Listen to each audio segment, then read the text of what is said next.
je sais que ça paraît fou de le dire comme ça, mais c'est possible de déclencher nos règles quand on le veut, enfin, dans une certaine mesure. C'est possible, par exemple, avec des mouvements corporels, d'avancer de quelques jours nos règles, et ça peut nous donner énormément de confort dans notre vie de femme au quotidien, parce que, par exemple, qui ne s'est pas retrouvé devant le fait qu'il y avait un rendez-vous amoureux, un beau week-end, et que c'était pile la date où devaient arriver nos règles.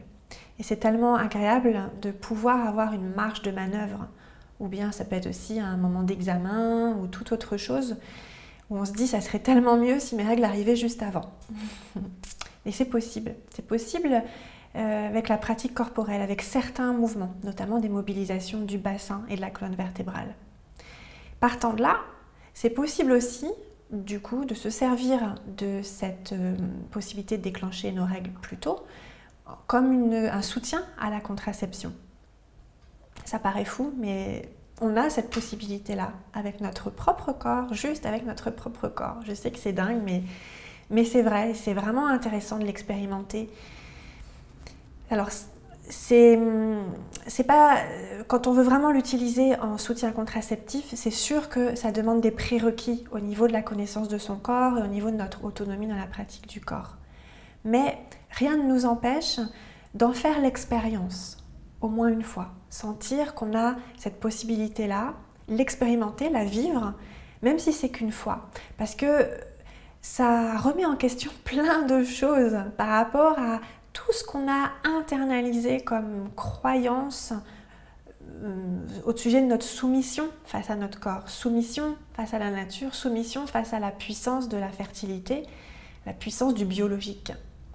Alors qu'en réalité, on a une certaine marge de manœuvre à travers notre corps, à travers l'usage de la pratique corporelle dirigée d'une certaine façon. Et ça s'apprend. Mais c'est pas tout. Si on a la possibilité d'agir de cette façon-là sur nos règles, cette façon qui donne de l'autonomie, qui redonne du pouvoir en fait sur la nature, sur les rythmes de la nature, en tout cas de coparticipation, ben, en fait, avec ce type de mouvement, on peut aussi avoir une action soutenante sur toute notre vitalité sexuelle, qui va englober la santé gynécologique.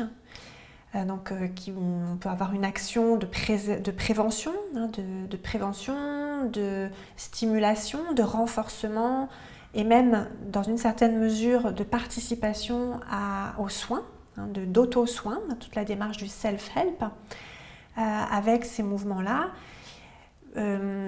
Mais aussi sur toute notre vitalité sexuelle, donc notre libido, mais aussi notre accès à la jouissance, notre accès au plaisir et à la profondeur de la jouissance.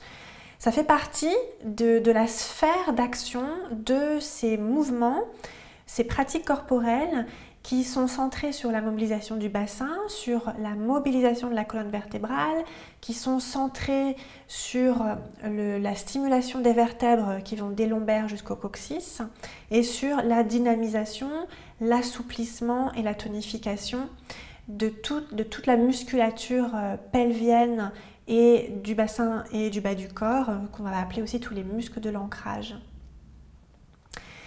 Donc je sais que c'est fou, mais c'est une vraie réalité. Quand on rentre d'ailleurs dans l'intelligence corporelle, quand on apprend à comprendre la logique du corps, on voit que c'est pas magique, c'est juste que c'est comme ça que le corps fonctionne. Voilà, c'est des choses dans le monde occidental qui sont beaucoup passées dans une zone de méconnaissance, voire de rejet. Mais en tout cas, c'est vraiment des choses complètement logiques par rapport au corps et qui nous est possible à tout âge d'apprendre, de nous réapproprier et d'apprendre à utiliser dans nos quotidiens de femmes pour nous créer nos routines, notre hygiène de vie qui nous correspond, qui va venir soutenir nos besoins à nous et d'une manière en plus modulable et adaptable tout au long de notre vie au gré des changements et des grandes étapes de notre vie de femme. Donc on est vraiment là dans une première médecine, je dirais. C'est vraiment la médecine du corps, C'est la première médecine, la médecine, une médecine domestique, une médecine personnelle. Mais j'emploie le mot médecine à dessein parce qu'on a vraiment une possibilité d'action, d'agir sur notre santé et notre vitalité qui est vraiment puissante. Et ça vaut le coup de s'y intéresser et ça vaut vraiment le coup à tout âge de faire le premier pas pour apprendre.